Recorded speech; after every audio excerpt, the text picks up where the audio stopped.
അടിസ്ഥാനമാക്കി നമ്മൾ ഞായറാഴ്ച ദൈവത്തിൻ്റെ പേരിൽ ശുശ്രൂഷിപ്പാണ്ടിയായി തീർന്നു. ആ സഭയിലൂടെ പരിശുദ്ധാത്മാവ് അറിയിച്ച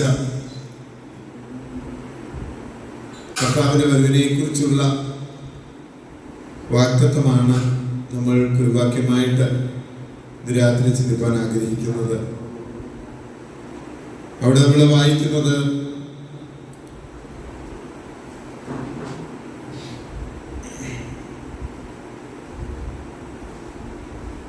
അഞ്ചാമത്തെ വാക്യത്തിൽ, യാഗം കഴിച്ച് എന്നോട് നിയമം ചെയ്തവരായ എൻ്റെ വിശുദ്ധന്മാരെ എൻ്റെ അടുക്കൽ കൂട്ടുവിൻ. നമ്മുടെ കർത്താവായ യേശുക്രിസ്തുവിന്റെ പ്രത്യാഗമന ഉദ്ദേശം എന്താണെന്നാണ് ഞാൻ ദൈവത്തിലൂടെ അല്പനിമിഷങ്ങൾ സംസാരിക്കാൻ ആഗ്രഹിക്കുന്നത്.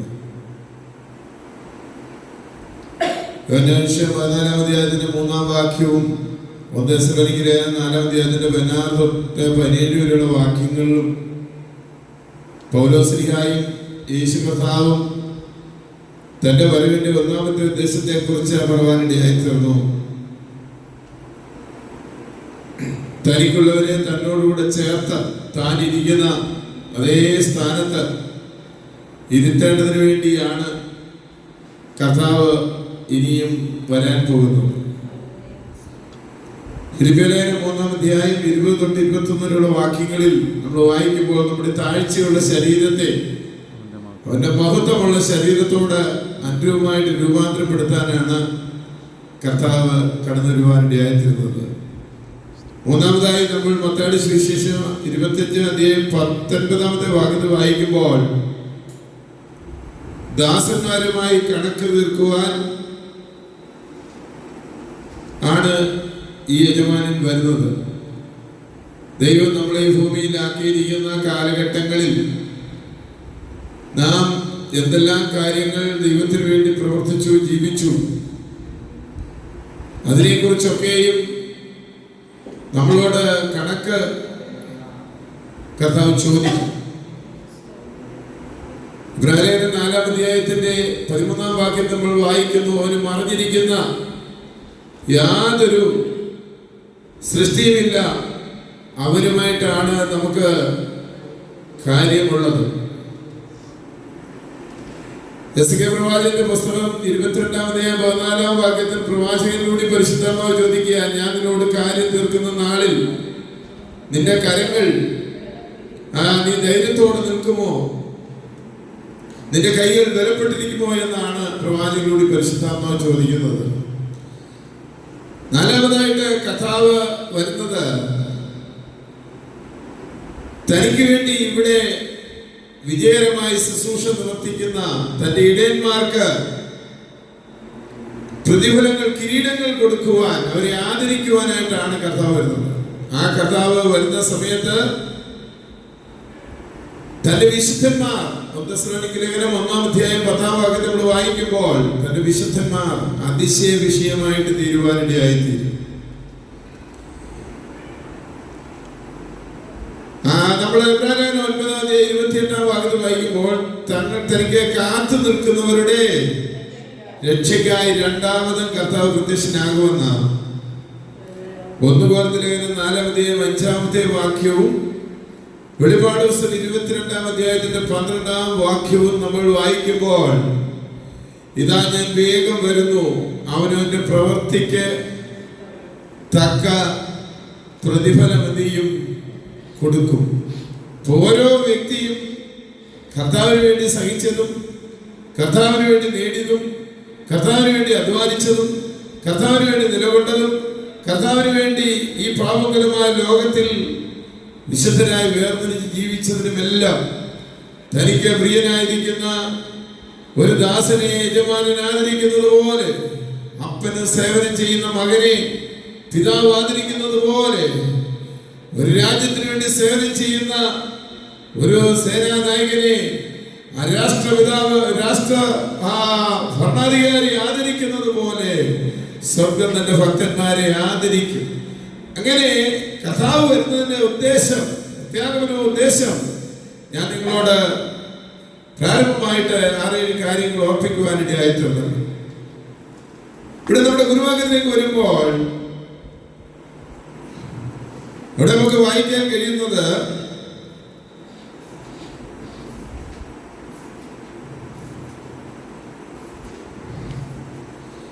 യാഗം ചെയ്ത് നിയമം ചെയ്തവരായ തനിക്കുള്ളവരെ, ഒന്നാമത്തെ പോയിന്റ് തനിക്കുള്ളവരെ തന്നോടുകൂടെ താൻ ഇരിക്കുന്ന അതേ ഇടത്ത് ഇരുത്താൻ ചേർക്കാനാണ് കർത്താവ് എന്ത് ചെയ്തത്.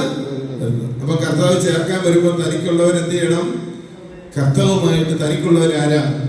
കർത്താവുമായിട്ട് യാഗം ചെയ്ത് നിയമം ചെയ്ത വിശുദ്ധന്മാരാണ്, അവരെയാണ് കർത്താവ് ചേർക്കുന്നത്.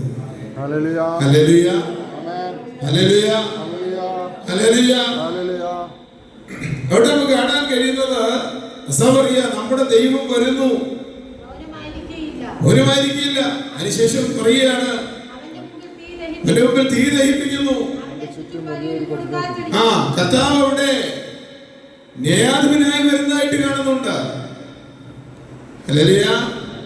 കർത്താവ് 4 നിലവാരങ്ങളിൽ മനുഷ്യരോടുള്ള ബന്ധത്തിൽ കർത്താവ് പ്രത്യക്ഷപ്പെടുവാൻ ഇടയായിത്തീരും. ഒന്നാമത്തെ പ്രത്യക്ഷത കഴിഞ്ഞു. ആരായിട്ടാണ് കർത്താവ് വന്നത്? ഒരു വീണ്ടെടുപ്പുകാരനായിട്ട്, റെഡീമറായിട്ട് കർത്താവ് വന്നു. നമുക്ക് രക്ഷ ദാനം ചെയ്തു, നമുക്ക് വേണ്ടി ക്രൂശിൽ ബലിയാഗമായി തീർന്നു. രണ്ടാമതായി കർത്താവ് വരുന്നത് ഒരു വീണ്ടെടുപ്പുകാരനായിട്ടല്ല. കർത്താവ് തന്റെ സഭയോടുള്ള ബന്ധത്തിൽ തനിക്കുള്ളവരെ ചേർത്ത് താൻ ഇരിക്കുന്ന അതേ ഇരിപ്പിടത്തിൽ ഇരിക്കാൻ, അതിന് ആലങ്കാരിക ഭാഷ പറഞ്ഞാൽ തന്റെ മണവാട്ടിയായി, തന്റെ സ്നേഹിതരായി, തന്നോടുകൂടി ഇരിപ്പാൻ തക്കവണ്ണമുള്ള ഒരു മണവാളനായി, മണവാട്ടിയെ സ്വീകരിപ്പാൻ വരുന്ന ഒരു മണവാളിനെ പോലെ കർത്താവ് വരികയാണ്. അതാണ് സഭയ്ക്ക് വേണ്ടിയുള്ള കർത്താവിന്റെ വരവ്. മൂന്നാമതായി കർത്താവ് വരുന്നത് ന്യായാധിപനായി കർത്താവ് വരികയാണ്. അവൻ ആകാശത്തെ, നമ്മൾ ഈ സങ്കീർത്തനം 50 സങ്കീർത്തനത്തിന്റെ 3 തൊട്ട് 5 വരെ വായിക്കുമ്പോൾ മേൽ നിന്നവൻ ആകാശത്തെയും ഭൂമിയെയും എന്ത് ചെയ്യുന്നു? വിളിക്കുന്നു. അങ്ങനല്ലേ വായിക്കുന്നേ? മേൽ നിന്ന് ആകാശത്തെ ഭൂമി വിളിക്കുന്നു. ശ്രദ്ധിക്കണേ, കർത്താവ് ന്യായാധിപനായിട്ട് വരികയാണ്. കർത്താവ് 1000 ആണ്ട് ലോകത്തെ വാഴുവാനായി രാജാവായി വരാൻ പോവുകയാണ്. മനസ്സിലാക്കി ദൈവത്തെ. അങ്ങനെയെങ്കിൽ ഇനി മണവാളനായി വരുന്നവൻ, ഇനി രാജാവായി വരുന്നവൻ, ന്യായാധിപനായി വരുന്ന ഒരു കർത്താവ് നമുക്ക് വേണ്ടി സ്വർഗത്തിൽ ജീവിക്കുന്നു. ഹല്ലേലൂയ. ആ കർത്താവിനോടുകൂടി ന്യായം വിധിക്കപ്പെടാനുള്ള ജനമായിട്ടല്ല നമ്മൾ നിലകൊള്ളുന്നത്. ഹല്ലേലൂയ. അവനാൽ ഭരിക്കപ്പെടാനുള്ള ഒരു ജനമായിട്ടല്ല നമ്മൾ നിലകൊള്ളുന്നത്. Hallelujah, hallelujah. അവനോട് കൂടെ ഇരുന്ന് വാഴുന്ന ഒരു ജനതയായി തീരാനാണ് നമ്മൾ വിളിക്കപ്പെടുന്നത്. ഹല്ലേലൂയ. അതുകൊണ്ടാണ് നമ്മൾ കഷ്ടം സഹിച്ചാൽ എന്ത് ചെയ്യും? കൂടെ വാഴും. വിശുദ്ധന്മാർ ഭൂമിയെ ഭരിക്കാനാണ് കടന്നു വരുന്നത്. വിശുദ്ധന്മാരിലൂടെ ഈ കർത്താവ് ഈ ഭൂമിയുടെ ഭരണം വിശുദ്ധന്മാരിലൂടെയാണ് നടത്തുന്നത്. ഹല്ലേലൂയ. കഴിഞ്ഞ ഞായറാഴ്ച നമ്മൾ കർത്താവിന്റെ വരവിന്റെ പ്രാധാന്യതകൾ എന്താണെന്ന് പരപ്രധാനമായ 5 കാര്യങ്ങൾ നമ്മൾ ചിന്തിപ്പാനിടയായി. ഹല്ലേലൂയ.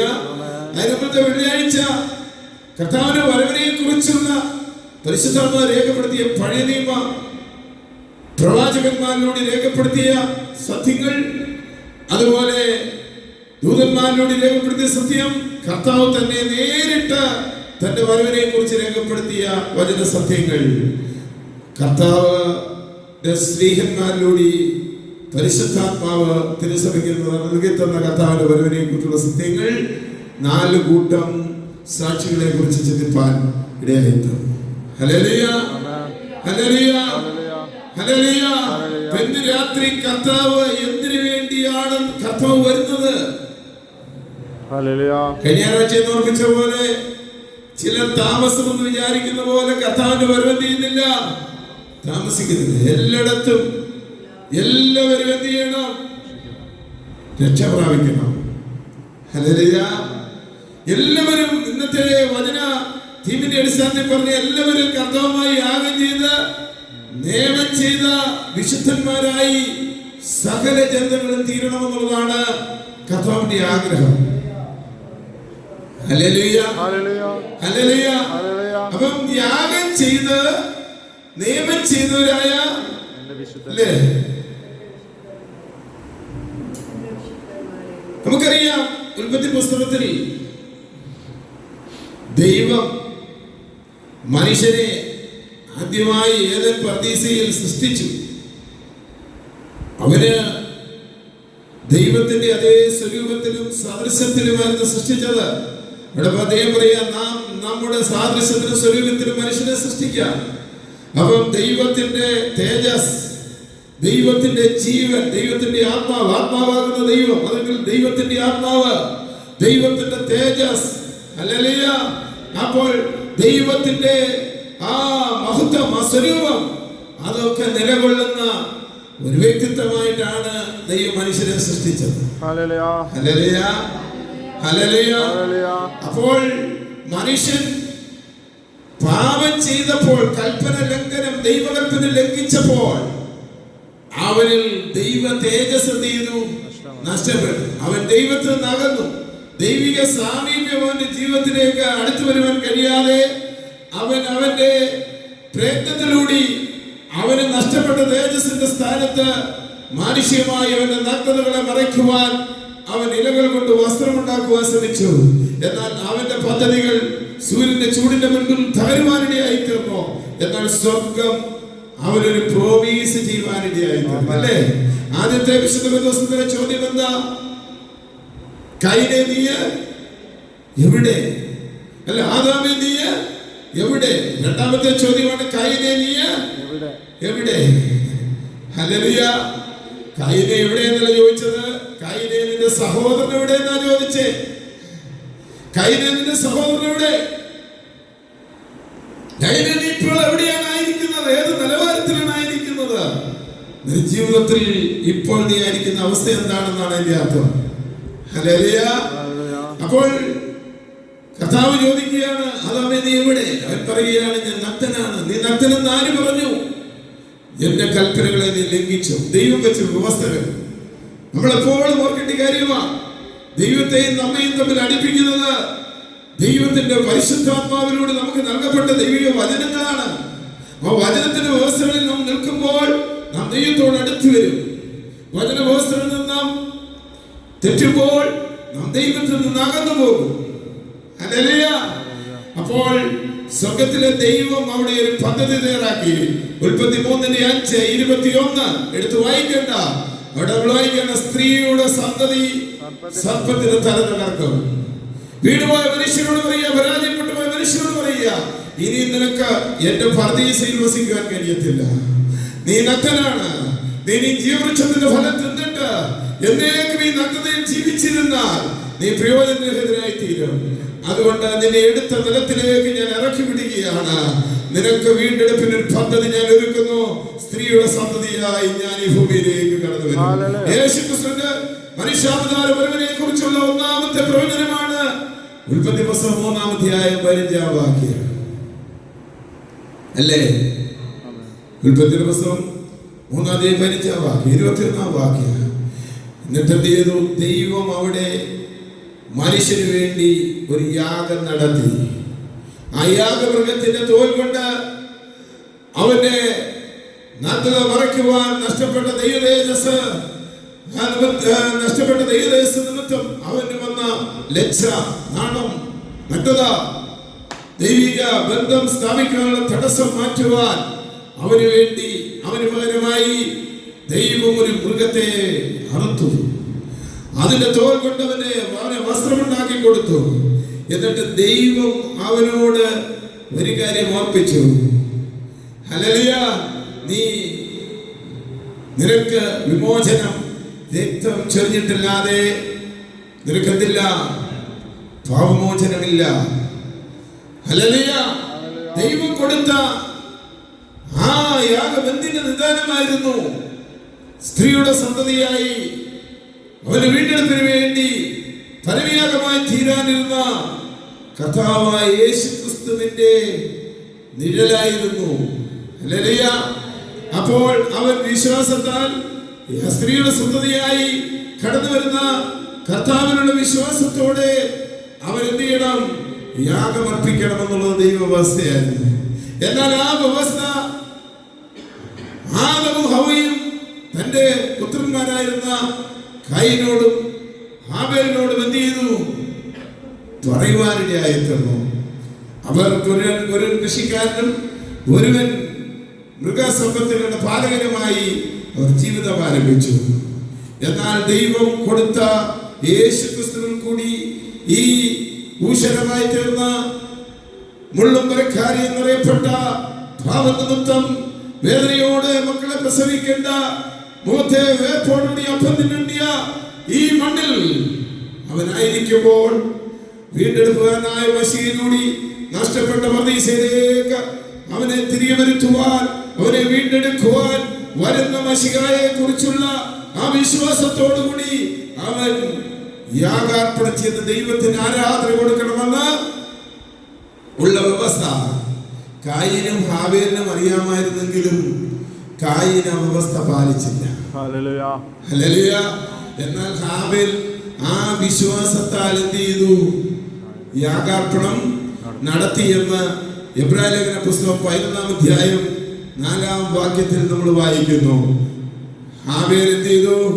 വിശ്വാസത്താൽ കായീന്റേതിലും ഉത്തമമായ യാഗം കഴിച്ചു. ഹല്ലേലൂയ. എന്താണ് ഹാബേലിന്റെ യാഗത്തിൽ ദൈവം എന്ത് ചെയ്തു? പ്രസാദിച്ചു. അവിടെ വിശ്വാസത്താൽ ആരാധന നടത്തിയ, വിശ്വാസത്താൽ ആരാധനയിലൂടെ ദൈവിക മഹത്വങ്ങൾ വെളിപ്പെട്ട് മരിച്ചവരെ വരെ തിരികെ പ്രാപിച്ച, രാഷ്ട്രങ്ങളെ പിടിച്ചെടുത്ത ആ നല്ല വീണ്ടെടുപ്പിന് വേണ്ടി ജീവാർപ്പണം ചെയ്ത രക്തസാക്ഷികളായി തീർന്ന സമൂഹങ്ങളുടെ ലിസ്റ്റ് പറയുക. ഏത് വിശ്വാസത്താൽ? വരുവാനിരിക്കുന്ന യേശു ക്രിസ്തുവിൽ കൂടിയുള്ള വീണ്ടെടുപ്പിനെ കുറിച്ചുള്ള ആ വിശ്വാസത്താൽ പഴയ ഭക്തന്മാർ ദൈവത്തിന് യാഗങ്ങളും ആരാധനകളും നൽകിക്കൊടുത്തുകൊണ്ട് അവർ ദൈവം ചെയ്യുവാനിടയായി തീർന്നു. ഹല്ലേലൂയ. നമ്മൾ പുറപ്പാട് പുസ്തകത്തിലേക്ക് വരുമ്പോൾ മോശയിലൂടെ വീണ്ടെടുപ്പ് കൊടുക്കുമ്പോൾ 5 യാഗങ്ങൾ ദൈവം കൽപ്പിച്ചു കൊടുത്തു. ഹല്ലേലൂയ. പാപയാഗം, അകൃത്യയാഗം, അല്ലേ, സമാധാനയാഗം, ഭോജനയാഗം, ഹോമയാഗം, ഇങ്ങനെ 5 യാഗങ്ങൾ ദൈവം ലേവ്യ 5-ൽ 8 അധ്യായങ്ങളൊക്കെ നമ്മൾ വായിക്കുമ്പോൾ ഇസ്രായേലിന് വേണ്ടി യാഗം കൽപ്പിച്ചു കൊടുത്തു. അല്ലെങ്കിൽ യാഗം ചെയ്ത് ദൈവമായി ഉടമ്പടി ചെയ്ത് ദൈവമായി സമർപ്പിതരായി ഒരു സമൂഹമായിട്ടാണ് പഴയ നിയമ വിശുദ്ധന്മാർ ഉൽപ്പത്തി മുതൽ മലാഖി വരെ പഠിക്കുമ്പോൾ അവർ ദൈവമായിട്ടുള്ള ബന്ധം സ്ഥാപിച്ചിരുന്നത്. ഹല്ലേലൂയ, ഹല്ലേലൂയ, ഹല്ലേലൂയ. ഗലാത്യലേഖന പുസ്തകം 4-ാം അധ്യായത്തിന്റെ 4-ാമത്തെ വാക്യത്തിൽ നമ്മൾ വായിക്കുമ്പോൾ കാലസമ്പൂർണത വന്നപ്പോൾ സ്ത്രീയിൽ നിന്ന് ജനിച്ചവനായി ന്യായപ്രമാണത്തിൽ കീഴിലുള്ളവരെ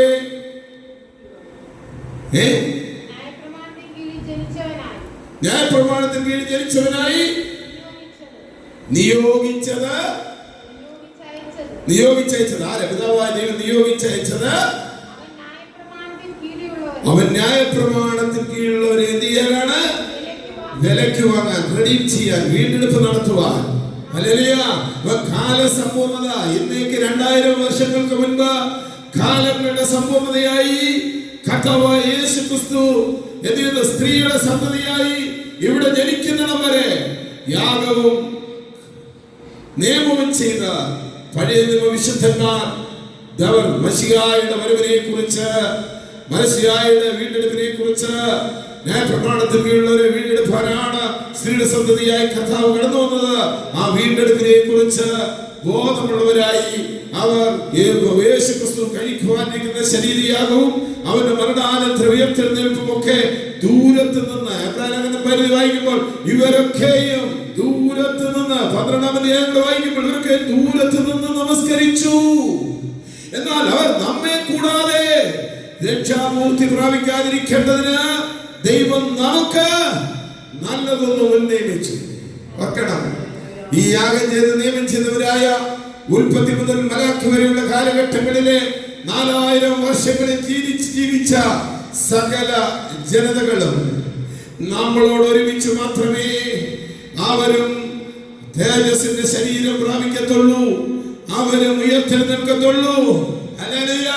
നമുക്കറിയാം ദാനിയേലിനോട് സ്വർഗം പറയുകയാണ് ദാനിയേൽ പ്രവചനം 12-ാം അധ്യായം 13-ാം വാക്യത്തിൽ, ദാനിയേലേ പോയി വിശ്രമിച്ചു കൊള്ളുക, കാലാന്തികത്തിങ്കൽ നിന്റെ ഓഹരി പ്രാപിപ്പാൻ നീ എഴുന്നേറ്റ് വരും. കാലാന്തികം വരെ എന്ന് പറഞ്ഞാൽ ദാനിയേൽ പോയിട്ട് ഇപ്പോൾ 2500 വർഷങ്ങളായി ദാനിയേൽ നിലത്തെ പൊടിയിലേക്ക് തന്റെ ശരീരവും തന്റെ പ്രാണനും ആത്മാവും വിശ്രമത്തിനായി സ്വർഗീയ പർദീസയിലേക്ക് കടന്നുപോയിട്ട് 2600 വർഷമായി. ദാനിയേൽ നമ്മെ കൂടാതെ രക്ഷാബോധം പ്രാപിച്ചില്ല. ഹാനോക്ക് സ്വർഗത്തിൽ കടന്നു ചെന്നു. രക്ഷാപൂർത്തീകരണത്തിന്റെ ദിനത്തിൽ അവന് കാത്തിരിക്കുകയാണ്. മോശ കടന്നുപോയി, മോശയും കാത്തിരിക്കുകയാണ്. എല്ലാ ഭക്തന്മാരും കാത്തിരിക്കുകയാണ്. എന്തിനു വേണ്ടി? കർത്താവായ യേശു ക്രിസ്തുവിന്റെ വരവിന് വേണ്ടി. ആ സഭ പറയുന്നതോട് യാഗം ചെയ്ത് നിയമിച്ചവരായ സകല വിശുദ്ധന്മാരെ എന്റെ അടുക്കൽ കൊണ്ടുപോയി. ദൈവം തന്നെ ന്യായാധിപതിയായി വരികയാണ്. ആകാശഭൂമിയെ വിളിക്കുകയാണ്. ദൈവത്തിന്റെ കർത്താവായ യേശു ക്രിസ്തുവിന്റെ പ്രത്യക്ഷത, എന്റെയും നിന്റെയും വീണ്ടെടുപ്പ് തന്നോടുകൂടി ഇരുത്തുവാൻ യാഗം ചെയ്ത് നിയമിച്ചവരായ തന്റെ വിശുദ്ധന്മാരുടെ ഗണത്തിന് വേണ്ടിയാണ്. സന്തോഷമുള്ള ദൈവത്തെ സന്തോഷമുള്ള ദൈവത്തെ സ്തുതിച്ചാട്ടെ. സന്തോഷമുള്ള ദൈവത്തിന് സ്തോത്രം ചെയ്താട്ടെ. പുതിയ വിശുദ്ധന്മാരെ നമ്മൾ പഴയ വിശുദ്ധന്മാരെ പോലും യാഗം നടത്തേണ്ടിയിരുന്നില്ല. കാര്യം യേശു ക്രിസ്തു നമ്മുടെ കുഞ്ഞാട് മറക്കപ്പെട്ടു. അതാരാണ്? യേശു ക്രിസ്തുവാണെന്ന് 1 കൊരിന്ത്യർ 5-ാം അധ്യായത്തിൽ പൗലോസ് പറയില്ലയോ? ദൈവങ്ങളെ നമുക്ക് വേണ്ടി ആരർക്കപ്പെട്ടു? നമ്മുടെ കുഞ്ഞാടായ ക്രിസ്തു അർക്കപ്പെട്ടു. അതുകൊണ്ടാണ് നമ്മളിപ്പോൾ ആലയത്തിൽ അക്ഷരീയ മൃഗങ്ങളെ യാഗമർപ്പിക്കാത്തത്. നമുക്ക് വേണ്ടി യേശു ക്രിസ്തു ഒരിക്കലായി കഴിച്ച ശരീര യാഗത്താൽ നാം ഇന്ന് നീതീകരിക്കപ്പെട്ടിരിക്കുന്നു. നാം വിശുദ്ധന്മാരായി തീർന്നിരിക്കുന്നു. നമുക്കതുകൊണ്ട് കൂടെ യാഗങ്ങളല്ല, ഒരിക്കലായി യേശു ക്രിസ്തു കഴിച്ച ആ യാഗത്തിലുള്ള വിശ്വാസത്താൽ കർത്താവ് ഒരുക്കിയ കഴിഞ്ഞ ഞായറാഴ്ച ഞാൻ മെസ്സേജ് എന്ന വിഷയമായിരിക്കുന്ന രക്ഷാദാനം. ആ രക്ഷയുടെ ദാനം ഏറ്റവും വലിയ ബ്ലെസ്സിംഗ്, അനുഗ്രഹം ഏറ്റെടുക്കുന്നതിലൂടെ ഹല്ലേലൂയ നമ്മൾ ഇന്ന് സ്തോത്രമെന്ന യാഗാർപ്പണങ്ങൾ നടത്തുമ്പോൾ, നാം ദൈവത്തിന് സ്തുതി ആരാധന കൊടുക്കുമ്പോൾ, നമ്മുടെ ശരീരങ്ങളെ ജീവനും വിശുദ്ധിയുമുള്ള നിലവാരങ്ങളിൽ ദൈവവചന പ്രകാരം സൂക്ഷിച്ചുകൊണ്ട് നാം വിശുദ്ധിയോടെ, ഒരുക്കത്തോടെ, ഉണർവോടെ, സ്ഥിരോത്സവത്തോടെ, ജാഗ്രതയോടെ, പ്രാർത്ഥനയോടെ ദൈവമായി അടുത്തു വരുമ്പോൾ നമ്മളെ വിശുദ്ധീകരിക്കുന്ന ആ കുഞ്ഞാടിന്റെ ദിനത്താൽ നമ്മൾ ശുദ്ധന്മാരായി നാം ദൈവവുമായുള്ള ബന്ധത്തിൽ കർത്താവിന്റെ വരവിന് വേണ്ടി ഒരുങ്ങിയിരിക്കുന്ന അനുഭവങ്ങളിൽ കർത്താവിന്റെ വിശുദ്ധന്മാരായി നാം കർത്താവിന്റെ വരവെങ്കിൽ എടുക്കപ്പെടുവാനിടയായി. ഹല്ലേലൂയ, ഹല്ലേലൂയ, ആമേൻ.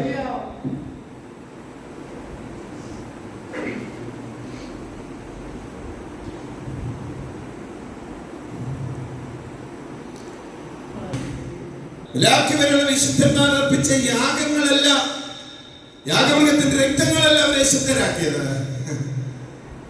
അവരെ വിശുദ്ധരാക്കിയത് മശിഹായുടെ യാഗത്തിലുള്ള വിശ്വാസത്താലുള്ള യാഗമൃഗങ്ങളുടെ ബലിയർപ്പണങ്ങളില്ല. മനസ്സിലാക്കി ദൈവത്തെ സ്തുതിച്ചാട്ടെ, മനസ്സിലാക്കി ദൈവത്തിന് സ്തോത്രം ചെയ്താട്ടെ. അങ്ങനെയെങ്കിൽ ഇന്നും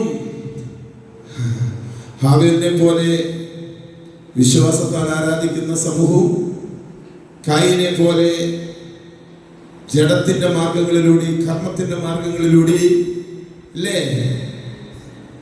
വിശ്വാസം കൂടാതെ, യേശുക്രിസ്തുവിലുള്ള വരവിയാഗത്തിന്റെ വിശ്വാസം കൂടാതെ ദൈവത്തെ പ്രസാദിപ്പിക്കാൻ ആഗ്രഹിക്കുന്ന സമൂഹം അല്ലേ. കർത്താവ് കായിനോട് പറഞ്ഞു, കായിനെ, നീ കഴിച്ചിരിക്കുന്ന യാഗം എനിക്ക് പ്രസാദമല്ല. കാരണം നീ വിശ്വാസത്താലല്ല എന്ത് ചെയ്ത്, എന്നിലുള്ള വിശ്വാസത്തിലല്ല, എന്നിലുള്ള വീണ്ടെടുപ്പിന്റെ പ്രത്യാശയിലല്ല നീ എന്ത് ചെയ്തിരിക്കുന്നത്, യാഗാർപ്പണം നടത്തിയിരിക്കുന്നത്. ഹാബേലിന്റെ യാഗം അവൻ ചെയ്തതിൽ ഞാൻ പ്രസാദിച്ചു. നിന്റെ മുഖം വാടിയിരിക്കുന്ന എന്താ? നീതി ചെയ്യുന്നെങ്കിൽ അല്ലേ, ദൈവനീതി. എങ്ങനെ? മൃഗത്തെ അറച്ച്, അതാണ് ദൈവനീതി. നമ്മൾ വചനം അനുസരിച്ച് ഇങ്ങനെ സകല നീതിയും എന്ത് ചെയ്യണം, നിവർത്തിക്കപ്പെടണമെന്നല്ലേ യേശു കർത്താവ് യോഹന്നാനോട് പറയുന്നത്. യോഹന്നാൻ ഇങ്ങനെ യോർദാൻ നദിയിൽ സ്നാനം നടത്തുക. ഉടനെ യേശു അർപ്പിച്ചില്ല. യോഹന്നാൻ പറയോ, ഞാൻ അങ്ങയുടെ ചെരുപ്പിന്റെ വാറ് പോലും അഴിക്കാനുള്ള യോഗ്യതയുള്ളവനല്ലേ? നിന്നാലായി എനിക്ക് സ്നാനം ഏൽക്കണ്ടേ? ഉടനെ യേശു പറഞ്ഞു, ഇങ്ങനെ സാധന ദൈവനീതിയും നിവർത്തിക്കപ്പെടുക. നീ ആ വഴി ഒരുക്കാൻ വന്നതാ. നീ ഒരുക്കുന്ന വഴിയിലൂടെ ഇപ്പോൾ ഞാൻ എന്ത് ചെയ്യാ? നീ ഒരുക്കിയ വഴിയുടെ പാത ഞാൻ ഏറ്റെടുക്കാൻ പോവാ. സ്വർഗം തുറന്ന ഞാൻ അഭിഷേകം ഏറ്റെടുക്കണമെങ്കിൽ ഞാനും ഈ വഴിയിലൂടെ കടന്നു വരണം. മനസ്സിൽ മാതൃക കാണിക്കണം. Hallelujah, hallelujah. ദൈവം വെച്ച വ്യവസ്ഥിതിയിൽ നാം ദൈവത്തെ ആരാധിക്കുമ്പോഴാണ് നീതി ഇല്ലേ? നമുക്ക് കയ്യിലോട് വന്ന് കയ്യനെ നീതി ചെയ്യുന്നെങ്കിൽ നിന്നിൽ പ്രസാദിക്കയില്ലേ? ദൈവം കായിനെ പ്രസാദിച്ചില്ല, അതുകൊണ്ട് അവന്റെ യാഗത്തിൽ പ്രസാദിച്ചില്ല. ഹാബേലിലും അവന്റെ യാഗത്തിൽ പ്രസാദിച്ചു. ഹല്ലേലൂയ. ദൈവം നോക്കുന്നത് നമ്മൾ ആരാധനയ്ക്ക് വരുന്ന ഓരോ വ്യക്തിയും അവൻ ശുദ്ധ മനസ്സാക്ഷിയോട്, ദുർമനസ്സാക്ഷി നീങ്ങുമാർ ശുദ്ധ രക്തത്താൽ തളിക്കപ്പെട്ട നിർമ്മല മനസ്സാക്ഷിയോട്, ശുദ്ധ മനസ്സാക്ഷിയോട്, അതിന് ശുദ്ധീകരണത്തോടെ ദൈവസന്നിധി കടന്നു വന്ന് ആരാധിക്കുന്ന ആരാധനയാണ് ദൈവം നോക്കുന്നത്. ഹല്ലേലൂയ, ഹല്ലേലൂയ, ഹല്ലേലൂയ. മനസ്സിലാകുന്ന ദൈവത്തെ ദൈവത്തിന് സ്തോത്രം ചെയ്താട്ടെ. മനസ്സിലാകുന്ന അല്പസമയം ദൈവത്തെ സ്തുതിച്ചാട്ടെ. സ്തോത്രയാകുന്ന അല്പസമയം ദൈവസന്നിധിയിൽ മനസ്സിലാകുന്ന ദൈവത്തിന്റെ സന്നിധി സ്തോത്രയാഗം അർപ്പിച്ചാട്ടെ. ഹല്ലേലൂയ.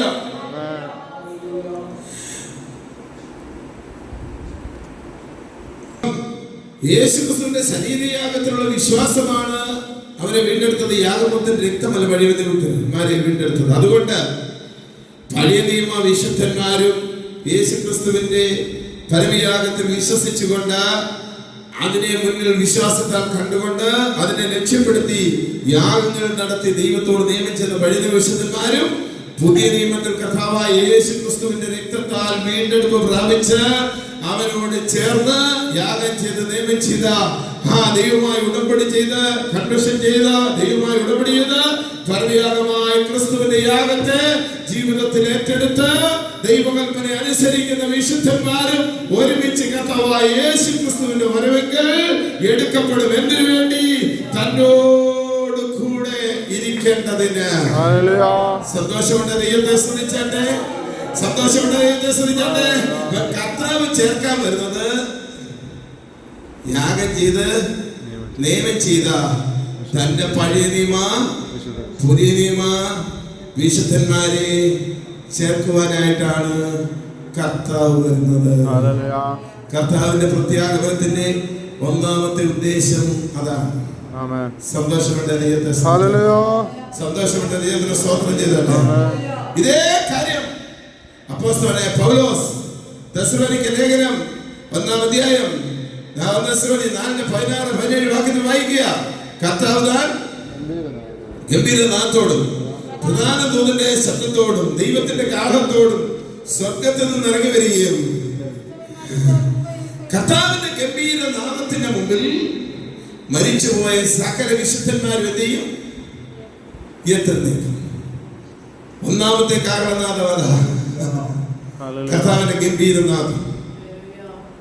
ലാസറിന്റെ കല്ലറയ്ക്കൽ കർത്താവ് ചെന്നിട്ട് വിളിച്ചു, ലാസറെ പുറത്തു വരിക. നാറ്റം വെച്ചവൻ എന്ത് ചെയ്തു?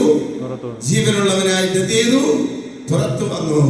അതേ കർത്താവ് ഉയർത്തെഴുന്നേറ്റ കർത്താവ്, മറ്റേ ഭൗമ ശരീരത്തിൽ മനുഷ്യനായി വിളങ്ങിയ കർത്താവ്, ഇപ്പോൾ വീണ്ടെടുത്ത ഉയർത്തെഴുന്നേറ്റ കർത്താവ്, ന്യായാധിപനായ കർത്താവ്, രാജാവായി വാഴാൻ വരുന്ന കർത്താവ് തന്റെ ഗംഭീര ധ്വനിയുടെ ശബ്ദം മുഴക്കുമ്പോൾ ഭൂമിയിൽ മൃതന്മാർക്ക് ഇരിക്കാൻ കഴിയത്തില്ല. 26:19 വായിക്കുമ്പോൾ ഭൂമി പ്രേതന്മാരെ എന്ത് ചെയ്യും? പ്രസവിക്കാൻ തുടങ്ങും. സന്തോഷമുണ്ട്. ദൈവത്തെ സ്തുതിച്ചാട്ടെ. ദൈവത്തിന്റെ ദൂതന്റെ ശബ്ദത്തോട്, ദൈവത്തിന്റെ കാഹളത്തോട് ഗംഭീര ധ്വനി, പ്രധാനമന്ത്രി ശബ്ദമെന്തിനാ? രാജ്യത്തിന്റെ പ്രഭു ഗബ്രിയേൽ മാലാഖയുമായി പൊരുതാൻ വരുമ്പോൾ ഹല്ലേലൂയ, പ്രധാന ദൂതനായിരിക്കുന്ന മിഖായേൽ അവിടെ ചെന്നു, അവരോട് പൊരുതി. യൂദായുടെ ലേഖനം നമ്മൾ വായിക്കുമ്പോൾ മിഖായേൽ എന്ത് ചെയ്തു? ദൈവം നിന്നെ ഭത്സിക്കട്ടെന്നേ പറഞ്ഞുള്ളൂ, അല്ലേ? ജയിച്ചോട്ടെ. സാത്താനോട് പോരാടാനാണ് പ്രധാന ദൂതന്റെ ശബ്ദം. ഫൈറ്റിംഗ്. ഇയാൾ പോരാടുന്ന അന്ധകാര ശക്തിക്കെതിരെ പോരാടുകയാണ്. ദൈവത്തിന്റെ കാഹളം മുഴങ്ങുമ്പോൾ കണ്ണിന്റെ ഇമാടഞ്ഞ് തുറക്കും മുൻപ് തന്റെ വിശുദ്ധന്മാർ രൂപാന്തരപ്പെടും. കർത്താവിന്റെ വരവിന്റെ രണ്ടാമത്തെ ഉദ്ദേശം നമ്മുടെ താഴ്ചയുടെ ശരീരം അവന്റെ മഹത്വമുള്ള ശരീരത്തോടെയും അനുരൂപമായി രൂപാന്തരപ്പെടും. സന്തോഷമുണ്ട്. കല്ലറയ്ക്ക് തന്റെ വിശുദ്ധന്മാരെ ഒതുക്കി വെക്കാൻ കഴിയത്തില്ല. ഒരു രോഗത്തിനും തന്റെ വിശുദ്ധന്മാരെ തകർക്കാൻ കഴിയത്തില്ല. ഒരു അന്ധകാര ശക്തിക്കും തന്റെ വിശുദ്ധന്മാരുടെ ഉയർത്തെഴുന്നേൽപ്പിനെ രൂപാന്തരത്തെ തടസ്സം ചെയ്യാൻ കഴിയത്തില്ല. കാര്യം നമ്മുടെ കർത്താവ് തൻ ഗംഭീരനാഥത്തോടെ പ്രധാനത്തിന്റെ ശബ്ദത്തോട് കടന്നു വരുമ്പോൾ, അവൻ ഏകാധിപനായി കടന്നു വരുമ്പോൾ, മഹാരാജാവായി കടന്നു വരുമ്പോൾ, വിശുദ്ധന്മാരുടെ ഉയർപ്പ് കാണുമ്പോൾ സാത്താനും സംഘവും ഭയപ്പെട്ടു പോകും, അതിശയിച്ചു പോകും. കാര്യം മനുഷ്യനെ അവകാശ ഭാവത്തിലൂടെ അവനെ നഷ്ടപ്പെടുത്തിച്ച് അവന്റെ അടിമയാക്കി വെച്ച് അവന്റെ ഹിതം നിവർത്തിക്കുവാൻ പദ്ധതിയിട്ട് തന്റെ വിശുദ്ധന്മാരെ ഇന്നും ലോകത്തിന്റെ നാനാഭാഗങ്ങളിൽ പീഡിപ്പിച്ചുകൊണ്ട് സാത്താനും അവന്റെ അധികാര ശക്തികളും വ്യത്യസ്ത നിലവാരങ്ങളിൽ പൊരുതുമ്പോ ഈ പൊരുതലുകളുടെ മധ്യേ തന്റെ ജനത്തിന്റെ വീണ്ടെടുപ്പ് യഥാർത്ഥ രക്ഷയുടെ പൂർത്തീകരണം അന്നേരമാണ് സംഭവിക്കുന്നത്. നമ്മൾ ഇന്ന് രക്ഷിക്കപ്പെട്ടവരാ, രക്ഷിക്കപ്പെട്ടുകൊണ്ടിരിക്കുന്നു. നാം രക്ഷിക്കപ്പെടും. ശ്രദ്ധിച്ചാട്ടെ. ഹേ മരണമേ, നിന്റെ ജയം എവിടെ? ഓ വിശുദ്ധന്മാർ, ഉയർത്തെഴുന്നേൽക്കുന്ന വിശുദ്ധന്മാർ ചോദിക്കും, ഹേ മരണമേ, നിന്റെ വിഷയം എവിടെ? ഓ മരിച്ചുപോയ വിശുദ്ധന്മാർ ചോദിക്കും, പാതാളമേ, നിന്റെ ജയം എവിടെ? പാതാളമേ, നിനക്ക് ഞങ്ങളെ ഒതുക്കി വെക്കാൻ കഴിഞ്ഞില്ല എന്ന് മരിച്ച വിശുദ്ധന്മാർ പറയുമ്പോ ജീവനുള്ളവർ ചോദിക്കും, മരണമേ, നിന്റെ വിഷമുള്ള എവിടെ? നിനക്ക് ഞങ്ങളെ ഒന്നും ചെയ്യാൻ കഴിഞ്ഞില്ല. മനസ്സിലാക്കി ദൈവത്തിന്റെ വിശുദ്ധന്മാര് ഇതാ കാഹളനാഥികൾ ഉറുമ്പ് ചിറകൾ കിളർത്ത് ഇതാ അവൻ ഇതാ നല്ല നിലാവുള്ള രാത്രി വരുമ്പോൾ അവൻ പറന്നു പോകുന്നത് പോലെ നാം ഈ ഭൂമിയിൽ നിന്ന് പറന്നു ചേരുവാനുള്ള സമയമെടുത്തു. സന്തോഷമുള്ള ദൈവത്തിന് സ്തോത്രം ചെയ്താട്ടെ. സന്തോഷമുള്ള ദൈവത്തിന് സ്തോത്രം ചെയ്താട്ടെ. Hallelujah, hallelujah. 1 കൊരിന്ത്യർ 15-ാം അധ്യായത്തിന്റെ 20-ാമത്തെ വാക്യത്തിൽ പൗലോസ് ശ്രീകായിലൂടെ പരിശുദ്ധ മറിയ ആദ്യഫലം ക്രിസ്തു, പിന്നെ ക്രിസ്തുവിനുള്ളവർ. ഹല്ലേലൂയ.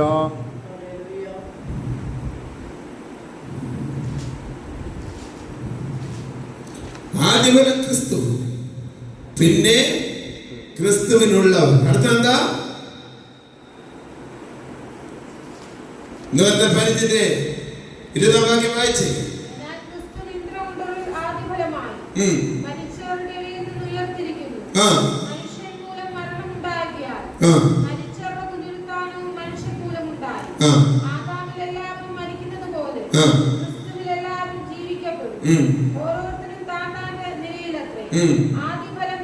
ആദ്യഫലം ക്രിസ്തു, ഓരോരുത്തരും താന്താന നിരകളിൽ. ആദ്യഫലം എന്ന് പറഞ്ഞാൽ എന്താ?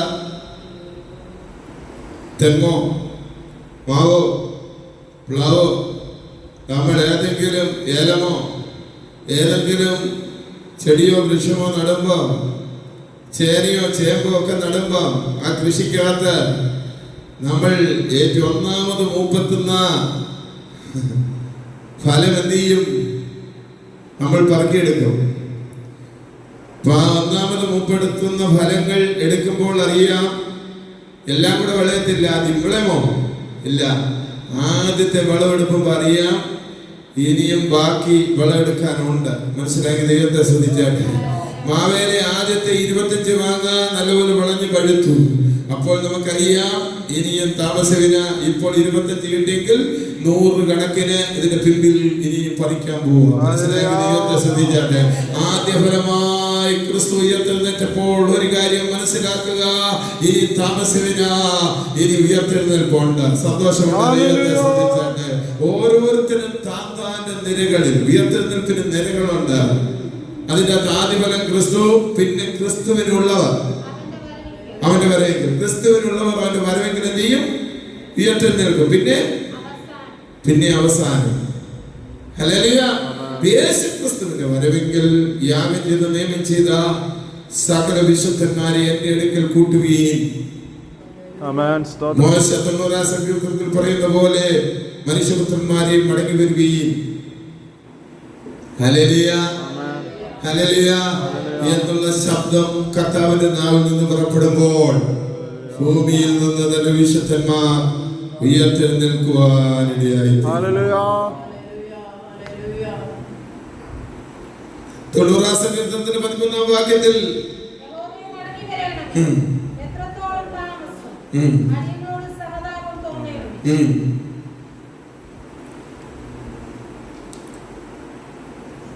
അതുകൊണ്ട് ഇപ്പോൾ മോശ തന്റെ സഹോദരന്റെ വേർപാടിൽ പ്രാർത്ഥിക്കുകയാണ്, കർത്താവെ എന്ത് ചെയ്യണം? മോശയ്ക്ക് ഒരു കാര്യം അറിയാം, ഇനി എന്റെ സഹോദരനെ കാണണമെങ്കിൽ കർത്താവ് എന്ത് ചെയ്യണം? കർത്താവ് മടങ്ങി വരണം. പഴയ നിയമഭക്തനാണ് നോക്കണം. ഹല്ലേലൂയ. യേശുക്രിസ്തു മടങ്ങി വന്നില്ലെങ്കിൽ എനിക്കിനി എന്റെ സഹോദരനെ കാണാൻ കഴിയത്തില്ല. എന്തുകൊണ്ടാണ് കർത്താവ് വരേണ്ടത്? നമ്മളെ വിട്ടുപോയ സകല വിശുദ്ധന്മാരെ നമുക്ക് കാണാനിടയായി തരണമെങ്കിൽ കർത്താവായ യേശുക്രിസ്തു എന്ത് ചെയ്യണം? കർത്താവായ യേശുക്രിസ്തു വന്നാൽ നമ്മളെ വിട്ടുപോയ സകല വിശുദ്ധന്മാരെ നമുക്ക് കാണാൻ കഴിയും. കർത്താവായ യേശുക്രിസ്തു വന്നാൽ നമ്മൾ മരണം കൂടാതെ കണ്ണിന്റെ ഈമ അടഞ്ഞു തുറക്കും മുൻപ് രൂപാന്തര ശരീരങ്ങളായി ആകാശമേഖലയും എടുക്കപ്പെടും. കർത്താവിന്റെ വരവിന്റെ 1-ാം ആമുഖം മധ്യാകാശത്തിലാണ്. അതാണ് ഈ തെസ്സലോനിക്ക ലേഖനത്തിൽ പറയുന്നത്. ഒന്ന് പറഞ്ഞ 15 പറഞ്ഞതാ. ഹല്ലേലൂയ. കണ്ണിമയ്ക്കുന്നതിനിടയിൽ നാമതയും രൂപാന്തരപ്പെടും, കാഹളം ധ്വനിക്കും, മരിച്ചവർ അക്ഷയരായിട്ട് എന്ത് ചെയ്യും? ഉയർക്കും.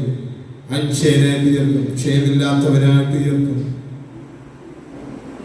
7 കൊരിന്ത്യർ 1:15 വായിക്കുമ്പോൾ 7 വിധ താഴ്ചയുള്ള ബലഹീനമായ ദ്രവത്വമുള്ള അല്ലേ, ബലഹീനമായ പ്രാകൃതമായ അല്ലേ, പ്രകൃതിക്കതീതമായ ദ്രവിച്ചു പോകുന്ന അളിഞ്ഞു പോകുന്ന, നമുക്കറിയാം നമ്മുടെ എത്ര പ്രിയപ്പെട്ടവരാണേലും അടക്കം വളരെ ധൃതി കൂട്ടും. എന്താ കാര്യം? നേരത്തോട് നേരമായി കഴിഞ്ഞാൽ നമ്മുടെ ബോഡി വീർത്തു പോകും. പിന്നെ നമ്മൾ വാങ്ങിച്ച പെട്ടിക്കകത്ത് ചെയ്യാനൊക്കത്തില്ല, കൊള്ളത്തില്ല. അതിരിച്ചുകൂടെ കഴിഞ്ഞാൽ പിന്നെ അടുത്ത് നിൽക്കുന്നവർക്ക് നിൽക്കാനൊക്കത്തില്ല, സ്മെല്ലടിച്ച് തുടങ്ങും. അത് നല്ല പ്രായാധിക്യത്തിൽ നല്ല രീതിയിൽ മരിച്ചവരാണെങ്കിൽ, അല്ലാതെ ഏതെങ്കിലും രോഗം വന്നൊക്കെ മരിച്ചവരാണെങ്കിൽ മണിക്കൂറുകൾക്കുള്ളിൽ എന്തിളകും? സ്മെല്ല് തുടങ്ങും. ഇപ്പൊ നമ്മൾ അത്തരം സ്പ്രേ ഒക്കെ ഇട്ട് എന്ത് ചെയ്യുക? അടിക്കുക. കാര്യം എന്താ? ഇത് നാറുന്ന ദേഹമാണ്, ഇത് ദ്രവിക്കുന്ന ദേഹമാണ്, ഇത് ക്ഷയിക്കുന്ന ദേഹമാണ്, ഇത് മധ്യമാണ്, മരണത്തിന് അധീനമാണ്, ഇത് അമർത്യമല്ല. ഇപ്പൊ ചോദിച്ചോട്ടെ, ഈ മധ്യമായ ശരീരം അമർത്യമായ ശരീരമായി മാറുക, അല്ലെങ്കിൽ ബലഹീനമായ ശരീരം ശക്തിയുള്ള ശരീരമായി മാറുകയാണ്. അവിടെ 7 വിധ ശരീരത്തിന്റെ താഴ്ചകളും 7 വിധ ശരീരത്തിൽ ലഭിക്കുന്ന ഉയർച്ചകളെ കുറിച്ച് വ്യക്തമായി ഒന്നുപോലെ തന്നെ എനിക്ക് വായിക്കുന്നുണ്ട്. ഞാൻ മറ്റൊരു ദിവസത്തിൽ വിശദീകരിച്ച് പ്രസംഗിക്കാം. ഇതൊക്കെ നടക്കാൻ കണ്ണിന്റെ ഇമ അടഞ്ഞു തുറക്കുന്ന സമയം മതി കർത്താവിന്. അപ്പൊ ഇന്നും കർത്താവിന് കണ്ണിന്റെ ഇമ അടഞ്ഞു തുറക്കുന്ന സമയത്തിനുള്ളിൽ നമുക്ക് വേണ്ടി പലതും ചെയ്യാൻ കർത്താവിന് കഴിയും. വിശ്വസിക്കുന്നതിനെ മരിച്ചവനെ ഉയർപ്പിച്ചവന്റെ അതേ ആത്മാവിനാൽ നമ്മുടെ മർത്യശരീരങ്ങളെയും വീണ്ടും ജീവിക്കും. നിങ്ങൾ അറിയുന്നില്ലയോ? റോമർ 8:11. യേശുക്രിസ്തു ഉയർപ്പിച്ച ആത്മാവ് നമ്മൾ പ്രാപിക്കേണ്ട പരിശുദ്ധാത്മാവ്. ആ പരിശുദ്ധാത്മാവാണ് നമ്മൾ പ്രാപിച്ചിരിക്കുന്നതെങ്കിൽ വീണ്ടെടുക്കുന്നതിന് വേണ്ടി ആ പരിശുദ്ധാത്മാവ് മുദ്രയിട്ടിരിക്കുക. ആ പരിശുദ്ധാത്മാവ് നമ്മളിലുണ്ടെങ്കിൽ പാപത്തെ കുറിച്ച് നീതിയെ കുറിച്ചുള്ള ബോധം നമ്മളിൽ വന്നുകൊണ്ടിരിക്കുക. നാം കുറ്റബോധമുണ്ടാകും, തെറ്റുകളെ കുറിച്ച് ബോധമുണ്ടാകും, പാപത്തെ പാപമായി കാണാനിടയായി തീരും, വചനം പാലിക്കാൻ വചനത്തിന് വേണ്ടിയുള്ള ദാഹമുണ്ടാകും. എന്ന് പറഞ്ഞാൽ യേശുപ്രവാചകൻ പറയുക, ഞാൻ അവിടെ പുതിയ എന്റെ ആത്മാവിനെ പകരും, അവരുടെ ഹൃദയകാഠിന്യം മാറും, കല്ലാന്റെ ഹൃദയം മാംസമായി തീരും. മനസ്സൊരുക്കമുള്ള ആത്മാവാണ്. ഹല്ലേലൂയ. അങ്ങനെയുള്ള ഒരു ആത്മാവ് നമ്മളിൽ ഉണ്ടെങ്കിൽ ഹല്ലേലൂയ. ഹല്ലേലൂയ. നമ്മൾ മരിച്ചാൽ 70 മഹത്വത്തിലേക്ക് നമ്മളെ ഉയർപ്പിക്കുന്ന ആത്മാവ്. ഹല്ലേലൂയ. ഈ നമ്മുടെ താഴ്ചയുള്ള ശരീരത്തിൽ, ഈ മണ്മയമായ ശരീരത്തിൽ പൗലോസിന്റെ ഭാഷയിൽ പറഞ്ഞാൽ ഈ അത്യന്ത ശക്തി ഞങ്ങളുടെ സ്വന്തമല്ല എന്ന് വരാതിരിക്കേണ്ടതിന് ഈ മധ്യമായ മൺകൂടാരങ്ങളിൽ പകരപ്പെട്ടിരിക്കുന്നു. ഈ മൺകൂടാരങ്ങളിൽ പകരപ്പെട്ട ദൈവശക്തി. ഹല്ലേലൂയ. ഹല്ലേലൂയ. ഈ ദൈവശക്തി പൗലോസ് പറയുക, ഞങ്ങൾ വീണ് കിടക്കുന്നവരെങ്കിലും ഞങ്ങൾ നശിച്ചു പോകുന്നില്ല, ഞങ്ങൾ ബലഹീനരെങ്കിലും ഞങ്ങൾ ശക്തരാകുന്നു. മനസ്സിലാക്കി ദൈവത്തെ ശ്രദ്ധിച്ചാട്ട്, മനസ്സിലാക്കി ദൈവത്തിന് സ്വാതന്ത്ര്യം ചെയ്താട്ട്, നമ്മുടെ ജീവിതത്തിൽ ബലഹീനതകളുണ്ടെങ്കിലും രോഗങ്ങളുണ്ടെങ്കിലും പൗലോസ് പറയുക, ഞങ്ങളെ വീണ് കിടന്നാൽ നശിക്കേണ്ടതാണ്, ഞങ്ങൾ നശിക്കുന്നില്ല. കാര്യം എല്ലാ പ്രതിസന്ധികളിലും, എല്ലാ പ്രശ്നങ്ങളിലും, എല്ലാ കഷ്ടങ്ങളിലും, എല്ലാ പോരാട്ടങ്ങളിലും ഉയർപ്പിക്കുന്ന ഒരു ശക്തിയ ദൈവം ഞങ്ങളുടെ മേൽ പകർന്നിരിക്കുന്നത്. അഭിഷേകം പ്രാപിക്കാത്ത പ്രിയപ്പെട്ടവരോട് ഇന്ന് രാത്രി ഞാൻ വിളിച്ചു പറയട്ടെ, എന്നെ നിന്നെ ഉയർപ്പിക്കുവാൻ കഴിയുന്നത് സെൻട്രൽ ഭാഷക്കല്ല, ഓർസക്കല്ല, സഭാഭാഷക്കല്ല, ബിഷപ്പിനല്ല, തിരുമേനിക്കല്ല, മെത്രാച്ചനല്ല, പോപ്പിനല്ല, പരിശുദ്ധാത്മാവിനാ. ആ പരിശുദ്ധാത്മാവിനെ നീ റിസീവ് ചെയ്യണം. പാസ്റ്ററിന്റെ പരിശുദ്ധാത്മാവിനെ തരുന്നത് ഉയരത്തിൽ നിന്ന് ശക്തി ലഭിക്കോളം കാത്തിരിക്കുക. മനസ്സിലാക്കി ദൈവത്തെ ശ്രദ്ധിച്ചാട്ടെ. ആ പരിശുദ്ധാത്മാവിനെ റിസീവ് ചെയ്യാത്തവർ പരിശുദ്ധാത്മാവിനെ റിസീവ് ചെയ്യണം. മനസ്സിലാക്കി ദൈവത്തെ ശ്രദ്ധിച്ചാട്ടെ. ആര് മണ്ണിലുള്ളിട്ടാലും, ആരടക്കിയാലും, എവിടെ അടക്കിയാലും, ഏത് മൃഗം തിന്നുകളഞ്ഞാലും, സംസ്കാരം ലഭിച്ചില്ലെങ്കിലും നിന്നെ ഉയർപ്പിക്കുന്നത് പരിശുദ്ധാത്മാവാ. ആമേൻ. അതുകൊണ്ട് രക്ഷിക്കപ്പെട്ട ദൈവത്തിൽ ആ വിശുദ്ധബോധത്തോട് പരിശുദ്ധാത്മാവിന് വേണ്ടി പ്രാർത്ഥിക്കുന്നത്,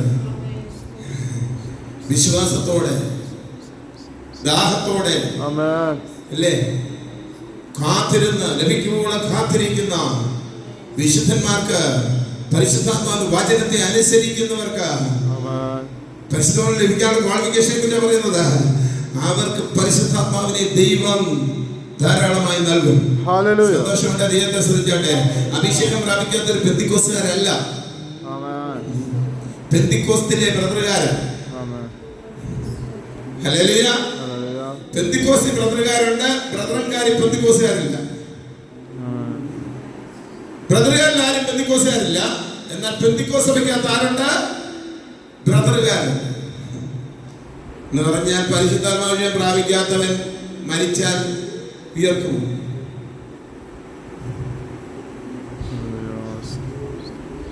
കാര്യം പരിശുദ്ധാത്മാവ് ദൈവത്തിന്റെ ദാനമാണ്. കാര്യം വില കൊടുത്ത് വാങ്ങാൻ ഒരു ശ്രമിച്ചു. നിന്റെ പണം നിന്നോട് നശിക്കട്ടെ എന്ന് പറഞ്ഞപ്പോൾ അവൻ അനുദപിച്ചു എന്ന പുസ്തകത്തിൽ വായിക്കുന്നത്. ദൈവത്തിന്റെ ദാനമാണ്, ഗിഫ്റ്റാണ്. ഇത് നീ പ്രാപിക്കേണ്ട വിഷയമാണ്. ആർക്കും നിന്റെ മേൽ പ്രാപിപ്പിക്കാനൊക്കുന്ന വിഷയമല്ല, ഉപദേശിക്കുന്നതിന്റെ മേൽ പ്രാപിക്കാനുള്ള വിഷയമല്ല.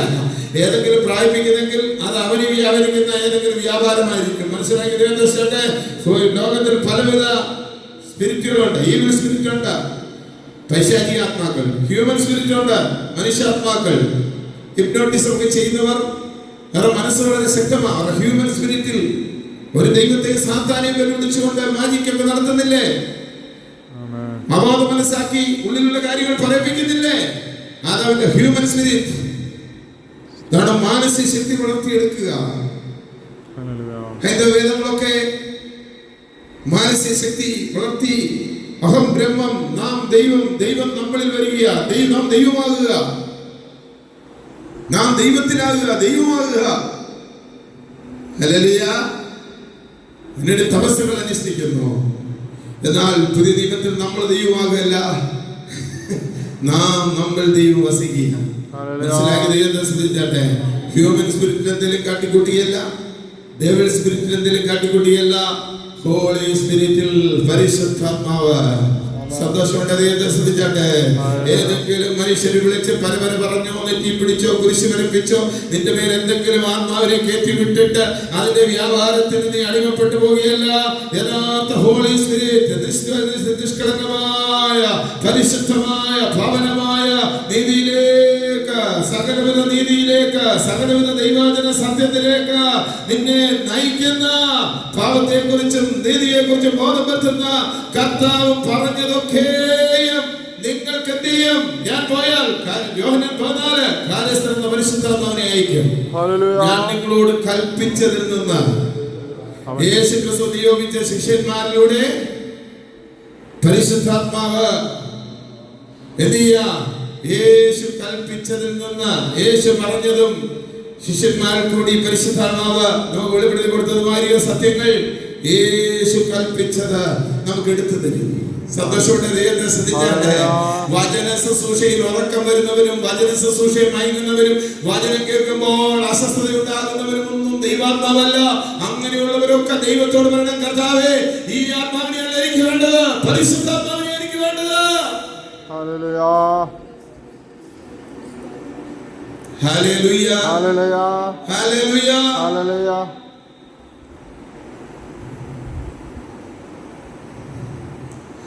അപ്പൊ ഞാൻ ഇനിയും നമ്മുടെ മരണശേഷമുള്ള വിഷയങ്ങളെ കുറിച്ച് പ്രസംഗിക്കുന്ന പിന്നൊരു അവസരത്തിൽ പ്രസംഗിക്കാം. അതുകൊണ്ട് ദൈവമക്കളെ തുടർമാനമായി ദൈവവചനം കേൾക്കുവാൻ കഴിഞ്ഞ ഞായറാഴ്ച വായിച്ച പോലെ ഈ വാസ പ്രാർത്ഥന തുടർമാനമായി കർത്താവിന്റെ വരവിനെ കുറിച്ചുള്ള പ്രവചന സന്ദേശം കേൾക്കുവാൻ താല്പര്യമുള്ളവർ കടന്നു വരുവായെന്ന് ഓർപ്പിച്ചു. ഹല്ലേലൂയ. കർത്താവ് തന്നെയാണ് പറയുന്നത്, പരിശുദ്ധാത്മാവ് തന്നെ പറയുന്നത്, ചെവിയുള്ളവൻ കേൾക്കട്ടെ. ദൈവവചനം കേൾക്കുവാൻ ദാഹമുള്ളവൻ, ദൈവവചനം അനുസരിക്കാൻ ദാഹമുള്ളവൻ ആലയത്തിൽ കടന്നു വന്ന് ദൈവവചനം കേൾക്കട്ടെ. അവൻ ദൈവത്തിൽ വിശ്വാസത്തോടെ ദൈവവചനം ഏറ്റെടുത്ത് പ്രാർത്ഥിക്കാൻ തുടങ്ങട്ടെ. പരിശുദ്ധാത്മാവിലുള്ള വിടുതലവൻ അനുഭവിക്കട്ടെ. ലോകത്തിലുള്ള ഒരു പാസ്റ്റർമാരുടെയും രോഗം നുള്ളിയെടുക്കാൻ കഴിയത്തില്ല. അവർ കൂടി ശുശ്രൂഷയാണ് വെളിപ്പെടുന്നത്. മനസ്സിലാക്കി ദൈവത്തെ ശ്രദ്ധിച്ചാണ് അവർ പ്രസംഗിക്കുന്ന ദൈവവചനം, അവരും കൂടി പ്രസംഗിക്കുന്ന ദൈവവചനം വിശ്വാസമായി ഒരുവനിൽ പരിണമിക്കുമ്പോൾ അവൻ വിശ്വാസത്തോടെ അത് വിശ്വസിച്ചുകൊണ്ട് ദൈവസന്നിധിയിൽ കടന്നു വരുമ്പോൾ പരിശുദ്ധാത്മാവ് അവന് വിടുതലയക്കുന്നു. മനസ്സിലാക്കി ദൈവത്തെ ശ്രദ്ധിച്ചാട്ടെ. സന്തോഷപ്പെട്ട ദൈവത്തെ ശ്രദ്ധിച്ചാട്ടെ. അല്ല നമ്മൾ ലിസ്റ്റ് തയ്യാറാക്കി സമയം എനിക്ക് വേണ്ടി പ്രാർത്ഥിച്ചോണം. എനിക്ക് പ്രാർത്ഥിക്കാൻ സമയം ഇല്ല, എനിക്ക് ആരാധിക്കാൻ സമയം ഇല്ല, എനിക്ക് സ്തോത്രം ചെയ്യാൻ സമയം ഇല്ല, എനിക്ക് ഉപസിക്കാൻ സമയം ഇല്ല. പാസ്റ്റർ പ്രാർത്ഥിച്ചോണം, എനിക്ക് വിടുതൽ കിട്ടണം. മനസ്സിലായത് ശ്രദ്ധിച്ചേ. ഹല്ലേലൂയ. അതിനുള്ള സ്ഥലങ്ങൾ ഈ ദേശത്ത് ധാരാളമുണ്ട്. Hallelujah, hallelujah. കഴിഞ്ഞ ആഴ്ച ഓർമ്മിച്ച പോലെ 80 വയസ്സ് വരെ ജീവിച്ചാൽ 29,200 ദിവസം അവിടെ ജീവിക്കുന്നത്. 29,200 ദിവസത്തിൽ പഠിത്തമെല്ലാം പൂർത്തീകരിച്ച് 30 വയസ്സായിട്ട് നീ കാര്യങ്ങളൊക്കെ ചെയ്ത് ക്രമീകരണം വരുമ്പോൾ പിന്നെ നിനക്ക് എത്ര വർഷം കിട്ടും? ഈ 60 വയസ്സിനുള്ളിൽ വാർദ്ധക്യം കയറുന്നതിന് മുമ്പുള്ള 30 വർഷത്തിനുള്ളിൽ നീ നേടുന്ന നേട്ടങ്ങളെല്ലാം 80 കഴിഞ്ഞാൽ ഇട്ടിട്ട് പോയേ പറ്റൂ. Hallelujah, hallelujah. നിലത്തെ പൊടിയിലേക്ക് അല്ലേ? ദാനിയേൽ പ്രവാചക പുസ്തകം 12-ാമത്തെ 2-ാം വാക്യം. നിലത്തെ പൊടിയിൽ നിദ്ര കൊള്ളുന്ന, ഹല്ലേലൂയ.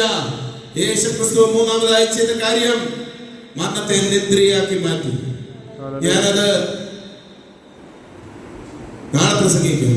ഹല്ലേലൂയ. മരണത്തെ നിദ്രയാക്കി മാറ്റി. യേശുക്രിസ്തുവിന്റെ മരണം നിദ്രയായിരുന്നില്ല.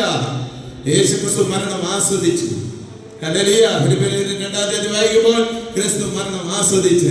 ക്രൂശിലെ മരണത്തോളം മരണത്തെ ആസ്വദിച്ച് മരണത്തിന്മേൽ ജയമെടുത്തു. മരണഭീതിയിൽ നിന്ന് എബ്രായർ 2:15 മരണഭീതിയിൽ നിന്ന് മനുഷ്യർ രക്തങ്ങളോടുകൂടി അവരായതുകൊണ്ട് അവൻ അവരെ പോലായത് എന്തിനാണെന്ന് അറിയാമോ? മരണഭീതിയിൽ നിന്ന് അവരെ വിടുവിക്കാൻ. സന്തോഷമുണ്ട്. യേശുക്രിസ്തുവിന്റെ ക്രൂശീകരണത്തോടുകൂടി മരണം ഉറക്കമായി മാറി. നിദ്ര എന്ന് പറഞ്ഞാൽ നമുക്കറിയാം, വിശ്രമമാണ്, സ്വസ്ഥതയാണ്, സമാധാനമാണ്. നമ്മുടെ വലിയപ്പച്ചൻ ഇപ്പോൾ ശരീരത്തിൽ വലിയ ബലഹീനത സഹിച്ചുകൊണ്ടിരിക്കുക. എന്നാൽ അപ്പച്ചൻ ഉറങ്ങുന്ന സമയത്ത് അപ്പച്ചൻ ആ ബലഹീനത അറിയുന്നില്ല. ഹല്ലേലൂയ. ഉണർന്നിരിക്കുമ്പോൾ തനിക്കുണ്ടായ ബലഹീനതയെ കുറിച്ച് ബോധമുള്ളവനാണ്. നമ്മുടെ ജീവിതത്തിൽ ഉറങ്ങുന്ന സമയം എത്ര വലിയ കഷ്ടതയാണെങ്കിലും എന്ത് വലിയ സമാധാനമാണ് നാം അനുഭവിക്കുന്നത്. മരണം നമ്മുടെ സമാധാനത്തിന്റെ. അതുകൊണ്ടാണ് 57:2 പറയുകയാണ്, ഭക്തന്മാർ സമാധാനത്തിലേക്ക് പ്രവേശിക്കുന്നു. മരണത്തെ കുറിച്ച് പറയുന്നത് സമാധാന പ്രവേശനമെന്നാണ്. സന്തോഷമുണ്ട്. സ്തെഫാനോസ് കല്ലേറുകൊണ്ട് വീഴുമ്പോഴും സ്വർഗം തുറന്നു. യെശയ്യാ 26:10-18 വട്ടം കൊണ്ട് വായിക്കുമ്പോൾ കാണിയ വാതിലുകളെ തുറക്കുകയും മൃതന്മാർ പ്രവേശിക്കാൻ, തന്റെ മൃതന്മാരെ ഉയർപ്പിച്ച് പ്രവേശിക്കാൻ സ്വർഗത്തിന്റെ വാതിലുകൾ തുറക്കാൻ പോവുക. ആകാശമണ്ഡലങ്ങൾ തുറക്കാൻ പോവുക. കർത്താവ് സ്വീകരിക്കാൻ സ്വർഗത്തിൽ നിൽക്കുകയല്ല, സ്തെഫാനോസിന് വേണ്ടി സ്വർഗത്തിൽ അതിനെങ്കിൽ ഇനി കർത്താവ് മധ്യാകാശത്തിലേക്ക് ഇറങ്ങി വരാൻ പോവുക. സന്തോഷമുണ്ട്. ദൈവത്തെ ശ്രദ്ധിച്ചാട്ടെ. സന്തോഷമുണ്ട്. ദൈവത്തിന് ശ്രദ്ധിച്ചാട്ടെ. അവൻ തന്റെ വിശുദ്ധന്മാരെ ചേർക്കാൻ പോവുക. മരണം നമുക്കൊരു നിദ്രയാക്കി. മരണം എന്ന് പറഞ്ഞാൽ ഭീതിജായകമാണ് അല്ലേ? ഒടുവിലത്തെ ശത്രുവാണ്, ഫൈനൽ ശത്രുവാണ്. ഒടുവിലത്തെ ശത്രു എന്ന് പറഞ്ഞാൽ ഒടുവിലത്തെ ശത്രുവായി മരണം നീങ്ങിപ്പോയെന്ന് പറഞ്ഞാൽ ഏറ്റവും അവസാനത്തെ ശത്രു എന്നല്ലേ അർത്ഥം. ഫൈനൽ ശത്രു മനുഷ്യന്റെ പ്രധാന ശത്രുവാണ് എന്ന് പറഞ്ഞാൽ നമ്മൾ ഇത്രയും വണ്ടി ഓടിക്കുമ്പോഴും എല്ലാം നമ്മൾ സൂക്ഷിക്കുന്നത് എന്തിനാണ്? മരണം മുന്നിലുള്ളതുകൊണ്ട് അല്ലേ? നമ്മള് കഠിനമായ ജോലി ചെയ്യാൻ വേണ്ടി ടെറസിന്റെ മണ്ടയിൽ കയറുക, നമ്മൾ കാല് വിടുതലിരിക്കുക. മരണം മരണം മരണം ഇല്ലേ? നമ്മൾ ബൈക്കിൽ നിൽക്കുക, വീതിയിലൂടെ ഓടുക, അടുത്ത കുട്ടിക്കാർ ഇങ്ങനെ വരിക. അയ്യോ, മരണം വരാതിരിക്കാൻ നമ്മൾ എന്ത് ചെയ്യുക? ശ്രദ്ധിക്കുക. ഏത് നിമിഷവും മരണം മനുഷ്യന്റെ കൂടെ നിൽക്കുക. ഫൈനൽ ശത്രുവ മരണം അല്ലേ? ആ ശത്രു ഭീതിദായകമാ. അതിനെ ദൈവം യേശുക്രിസ്തുവിയാക്കി സമാധാനം ഉറക്കമാക്കി. കാര്യം ലാസറിന്റെ മരണത്തിൽ ലൂക്കോസ് ബെനാൻ കർത്താവിനെ കൊണ്ട് അടുത്തു വരിക. അവന്റെ ആത്മാവിനെ കർത്താവ് കൊണ്ടുപോവുക. നിലത്തെ പൊടിയിൽ ശരീരം നിദ്ര കൊള്ളുമ്പോൾ ആത്മാവ് പർദീസയിൽ വിശ്രമിക്കുക. സന്തോഷമുണ്ട്. ദൈവത്തെ ശ്രദ്ധിച്ചാട്ടെ. അതുകൊണ്ട് ഭക്തന്മാരെ സംബന്ധിച്ചിടത്തോളം അവർക്ക് പൗലോസ് പറയുക, മരണം എനിക്ക് ഫിലിപ്പിയർ 1:23, 21-21 വായിച്ചോണം. മരണം എനിക്ക് ലാഭം, ജീവിക്കുന്നത് ഞാൻ ക്രിസ്തുവിന് വേണ്ടി. 1 Corinthians 5:8 വായിച്ചോണം. ഞാൻ 2 നാൾ ഞരങ്ങുന്നു, ശരീരത്തിൽ ഇരിക്കാൻ നിങ്ങൾക്ക് വേണ്ടി പ്രയോജനപ്പെടുമെങ്കിൽ ഇരിക്കട്ടെ, ഇല്ലെങ്കിൽ ഇത് വിട്ട് കർത്താവിനോട് കൂടെ ആയിരിക്കുക. ഒരു ശരീരം വിട്ട് കഴിഞ്ഞാൽ അടുത്ത സെക്കൻഡിൽ ഒരു ഭക്തൻ ശരീരം വിട്ടാൽ അടുത്ത സെക്കൻഡിൽ കർത്താവിനോട് കൂടാ. ശരീരം എന്ന് പറയുന്ന ഒരു മെറ്റീരിയൽ മാത്രമാണ് കർത്താവിനെയും പൗലോസിനെ തന്നെ അടർത്തിയിരിക്കുന്നു എന്നാണ് പറയുന്നത്. സന്തോഷമുണ്ട്. ദൈവത്തെ ശ്രദ്ധിച്ചാട്ടെ. അതുകൊണ്ട് ഒരു ക്രിസ്തു ഭക്തനെ സംബന്ധിച്ചിടത്തോളം അവൻ ഹേ മരണമേ എന്റെ ജയം എവിടെ? ഹല്ലേലൂയ. എന്റെ വിഷമുള്ള എവിടെ? ഹല്ലേലൂയ. നമ്മൾ മരണത്തെ പ്രത്യാശിക്കുന്നവരല്ല, കർത്താവിന്റെ വരവിനെ പ്രത്യാശിക്കുന്നു. സന്തോഷമുണ്ട്. ദൈവത്തെ ശ്രദ്ധിച്ചാട്ടെ. നമ്മളുടെ ഈ ആയുസിൽ തന്നെ കർത്താവ് വരണമെന്ന് പ്രത്യാശിക്കുന്നവരല്ല. അങ്ങനെയെങ്കിൽ ഇപ്പോൾ കർത്താവിനാണെങ്കിൽ 2 ദിവസമേ ഉള്ളൂ, 2000 വർഷമല്ലേ ഉള്ളൂ. ഇപ്പൊ ഇനി കർത്താവിന്റെ ദിവസത്തിലെ 7 ദിവസം, 6-ാം ദിവസം കഴിഞ്ഞ് 7-ാം ദിവസമാണ് നമ്മളെ വിശ്രമത്തിൽ കൊണ്ടുവന്നെങ്കിൽ ഇനി 14,000 വർഷങ്ങളില്ലേ? ഇല്ലേ? ഇനി കർത്താവിന് നെരിയാത്ത നാഴികയിൽ കർത്താവിന് തോന്നിക്കുകയാണ്, നെരിയാത്ത നാഴികയിൽ വരണമെന്നാണ് കർത്താവിന്റെ ആഗ്രഹം. പിതാവായ ദൈവത്തിന്റെ തിരുഹൃദയത്തിൽ ഇരിക്കുക. ഏത് നിമിഷം വേണമെങ്കിലും എന്ത് ചെയ്യാം? കർത്താവ് പറഞ്ഞു വരവിന്റെ സമയമാകുമ്പോൾ ചില അടയാളങ്ങളൊക്കെ സംഭവിക്കും. കർത്താവ് വരവും അവന്റെ അടയാളങ്ങളും എന്നുള്ള വിഷയം മറ്റൊരു സമയത്ത് പ്രസംഗിക്കാം. മനസ്സിലാക്കി. ദൈവത്തെ ശ്രദ്ധിച്ച അടയാളങ്ങൾ ഇപ്പോൾ സംഭവിച്ചുകൊണ്ടിരിക്കുക. ഹല്ലേലൂയ, ഹല്ലേലൂയ, ഹല്ലേലൂയ, ഹല്ലേലൂയ. അത്തി മുതലായ വൃക്ഷങ്ങൾ തണുക്കുമ്പോൾ വേനൽ അടുക്കുന്ന നിങ്ങൾ പറയുന്നെങ്കിൽ അത്തി വൃക്ഷം ദേശീയ ചിഹ്നമായുള്ള ജനത ഏതാന്ന് ചോദിച്ചാൽ ഇസ്രായേലാണ്. അത്തി തളർക്കിയ വേനൽ അടുക്കുന്നെന്ന് പറയുന്നെങ്കിൽ മനുഷ്യപുത്രന്റെ വരവെടുക്കുക. നിങ്ങൾ യുദ്ധങ്ങളെയും യുദ്ധസ്ഥിതികളെയും കുറിച്ച് കേൾക്കും. അവസാനം ആകുന്നില്ല. നിങ്ങൾ ഇതൊക്കെ കാണുമ്പോൾ അല്ലേ, എൻ്റെ നാമനിമിത്തം സകല ജാതികളും നിങ്ങളെ പീഡിപ്പിക്കും.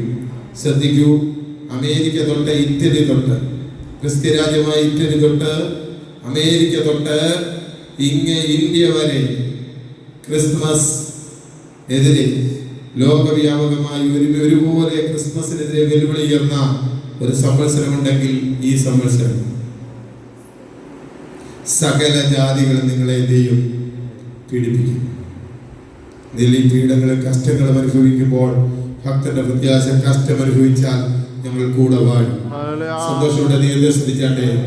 ഞാനിനി പ്രസംഗിക്കുമ്പോൾ ഓർപ്പിക്കുന്ന വിഷയമാണ്. ഫൈനലി ലോകത്തിലെ ഭരണങ്ങളുടെ ഫൈനൽ ഭരണം ആരാ നടത്തുന്നതെന്നറിയാമോ?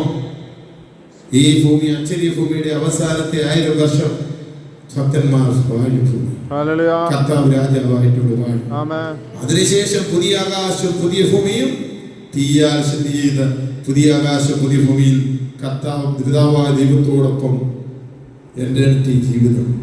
സന്തോഷത്തോടെ ഇവിടുത്തെ 30 വർഷത്തിനിടയിൽ നേടാവുന്നതല്ല, 20 വർഷത്തിന് നേടാവുന്നതല്ല. അതുകൊണ്ട് പൗലോസ് പറഞ്ഞത് ലാഭമായിരിക്കുന്നൊക്കെയും ഛേദമെന്ന് എഴുതി. പ്രാർത്ഥിച്ച് കിട്ടുന്നതെല്ലാം വാങ്ങിച്ചോണം. കാറ് വാങ്ങിച്ചോണം, വീട് വാങ്ങിച്ചോണം, മക്കളെ വാങ്ങിച്ചോണം, അവർ ഉയർച്ച കണ്ടോണം, എല്ലാം കണ്ടോണം. ഇതിലൊന്നും ഡിപ്പെൻഡ് ചെയ്ത് ആശ്രയം വെക്കരുത്. നിന്റെ ആശ്രയം എവിടെ ആയിരിക്കണം അറിയാമോ? കർത്താവിൽ ആശ്രയിക്കണം.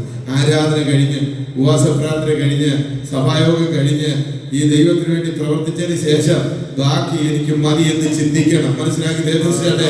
ഇവിടുത്തെ വിലയെല്ലാം ഇവിടെ കിളിർക്കത്തേയുള്ളൂ. എന്നാൽ ഉയരത്തിൽ നിങ്ങളുടെ നിക്ഷേപം എവിടെ ആയിരിക്കണം? സ്വർഗത്തിലായിരിക്കണം. സന്തോഷമുണ്ട്. ദൈവത്തെ അടച്ചാട്ടെ.